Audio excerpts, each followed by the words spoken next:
Hello বন্ধুরা, good morning. Welcome to my channel Puchu with মা। তো দেখো, আজকে আমি সকাল সকাল চলে এসেছি বালিশের খোল পরানোর জন্য। তো কাল থেকে খোলগুলো কাঁচা আছে কিন্তু পরানো হয়নি, টাইমই পাইনি। কালকে এত এত এত এত এত কাজ ছিল যে কালকে আমি বালিশের কভারগুলো পরানোর সময়ই হয়নি। তো আজকে আমি চলে এসেছি সেই জন্য সকাল সকাল বালিশের কভারগুলো পরানোর জন্য। আর আজকে কিন্তু আমি ঘুম থেকে উঠেছি কটার সময় জানলে তো তোমরা অবাক হয়ে যাবে যে এত সকাল সকাল দিদিভাই উঠে যায়। সত্যি কথা বলছি, আগে তো আমি উঠতেই পারতাম না, কিন্তু এখন আমার সকালে বিছানাতে শুয়ে থাকতে একটু ইচ্ছা করে না, তাই আমি অনেক সকাল সকাল উঠে যাই। তারপরে তো এই গরমের মধ্যে আরোই ইচ্ছা করছে না, কিন্তু ঠান্ডার দিনে বলো না, ঠান্ডার দিনে তো আমার ইচ্ছাই হয় না বিছানা ছেড়ে উঠতে, কিন্তু এখন আমার বিছানাতে শুয়ে থাকতে ইচ্ছাই করে না। তো আজকে আমি কটার সময় ঘুম থেকে উঠে গেছি শুনলে তোমরা অবাক হয়ে যাবে। যে কথাটা আমি বলছি সেটাই শুরু করি। তো আজকে আমি ঘুম থেকে উঠেছি 4:30টার সময়। 4:30টার সময় আমি ঘুম থেকে উঠে গেছি। আর ঘুম থেকে উঠে পরে আমার যা যে কাজ, রান্নাঘর পরিষ্কার করা ফার্স্টেই আমার কাজ হচ্ছে। তো রান্নাঘর থেকে একটু বাসনগুলো বের করে দিয়েছিলাম, তারপরে রান্নাঘরটা মুছে ঝাঁট দিয়ে একদম পরিষ্কার আর করার পরে নিজের রুমটাও একটু ঝাঁটা বুলিয়ে দিয়েছি, কিন্তু তারপর কিচ্ছু হয়নি। এখন বিছানা টিছানা সবই আছে পরে, দেখতেই পাচ্ছ। সকালে আমি বালিশের কভার নিয়ে পড়ে গেছি, এখন বালিশের খোলগুলো সব পরাবো, তারপরে কিন্তু এই রুমটা ঝাঁট দেবো আর বিছানা ঝাড়াঝুড়ো করবো। তো আমি উঠেছিলাম 4:30টার সময়। 4:30টার সময় উঠে পড়ে এমনি আমার বাসি কাজ সব হয়ে গেছে। আর তারপরে আমি পুচুকে 6টার সময় উঠালাম। আর 6টার সময় উঠিয়ে পরে পুচুকে রেডি সেডি করে এখন স্কুল পাঠিয়ে দিয়েছি। আর পুচু না থাকলে তো আমার বাড়িতে কোনো কাজই থাকে না, বসে বসে আমি বোর হয়ে যাই। আর আমার সত্যি করেই বলি, মন খারাপ লাগে খুবই পুচুর জন্য। বাড়িতে যখন থাকি না, স্কুলে, তখন মনে হয় কখন ছুটি হবে, কখন আসবে, কখন আসবে। আর অবশ্য আজকে তো পুচুকে আমি আনতে যাব। তো আমি এখন এই কাজগুলো তাড়াতাড়ি বাগিয়ে নিই, বাগানো হয়ে গেলে আমি স্নানটা করে নেবো, স্নান করে চলে যাব পুচুকে স্কুলে আনতে। আর পুচু বলেছে আজকে আবার অনেক কিছু খাবে।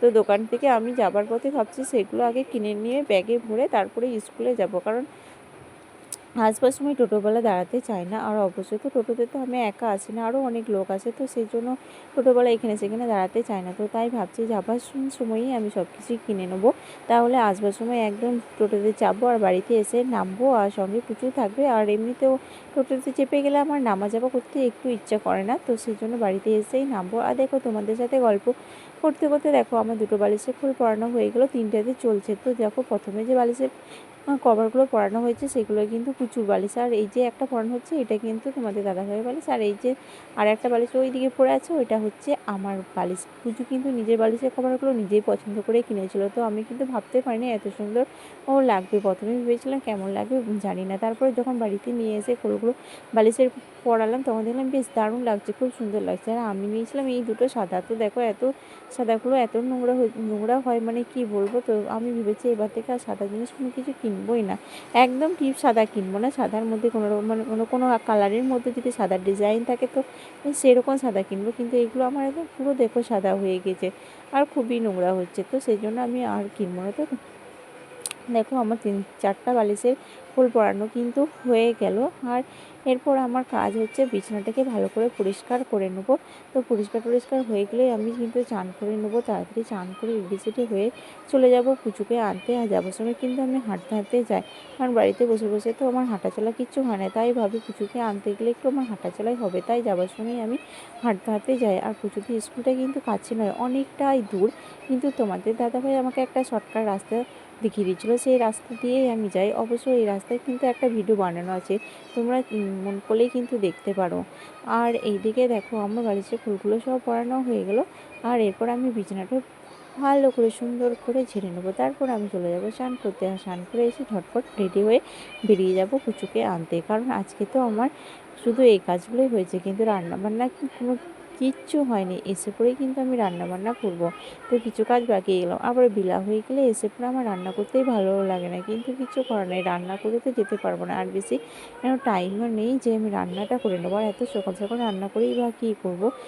তো সেই জন্যই আমি ভাবলাম এসে পরে রান্না করব। এখন তো পুচুকে নিয়ে আসি, তারপরে এসে আমি রান্না করব। এসে পরে পুচুকে খাওয়াতে খাওয়াতে এমনিতে ওদের স্কুলে ছুটি হয় 10টার সময়। তো আমি দেখো হাঁটতে হাঁটতে যাই বলে কিন্তু বাড়ি থেকে বেরিয়ে যাই 9টার সময়, 9:45টার সময় আমি বেরিয়ে যাই। তো আস্তে আস্তে যাই হাঁটতে হাঁটতে, তো যেতে যেতে আমার কিন্তু ওখানে 9:30 বেজে যায়। তারপর আমি একটু আধ ঘন্টা ওখানে কিন্তু বসে থাকতে পাই। আর এমনিতে এত গরম, তো সেই জন্য একটু তাড়াতাড়ি বেরোই, যেহেতু গিয়ে যেন আমি একটুকু রেস্ট নিতে পারি। তো সেই জন্য গিয়ে একটু বসি, তারপরে পুচুকে 10টার সময় স্কুলে ছুটি হয়, তারপরে আমরা বাড়ি চলে আসি। আর বাড়িতে আস্তে আস্তে প্রায় 10:30 হয়ে যায়। তারপরে এসে পুচুকে রেডি সেডি করতে, খাওয়ানো দাওয়ানো করতে কিন্তু 11:30 বেজে যায়। তো বুঝতেই পারছো, তারপরে আমার রান্না বসে, তারপরে কি আর রান্না করতে আমার ইচ্ছা হয়? একটু ইচ্ছে হয় না, কিন্তু কিছু করার নেই, আজকে আমাকে করতেই হবে। অন্যদিন তো তাও আমি ডাল ভাত করে যেতে পারি, কিন্তু আজকে এত সকাল সকাল উঠলাম কিন্তু আমি ডাল ভাতটাও করতে পারলাম না।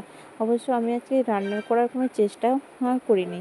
আর দেখো আমার নাকের এখানটা কেমন ব্যথা ব্যথা করছে। আমার না এই অন্য কোনো নাকের পড়লে পরে নাকটা এত ব্যথা করে, মানে কী বলবো, ব্যথা করছে। আর সবসময় আমার নাকেই হাত যাচ্ছে।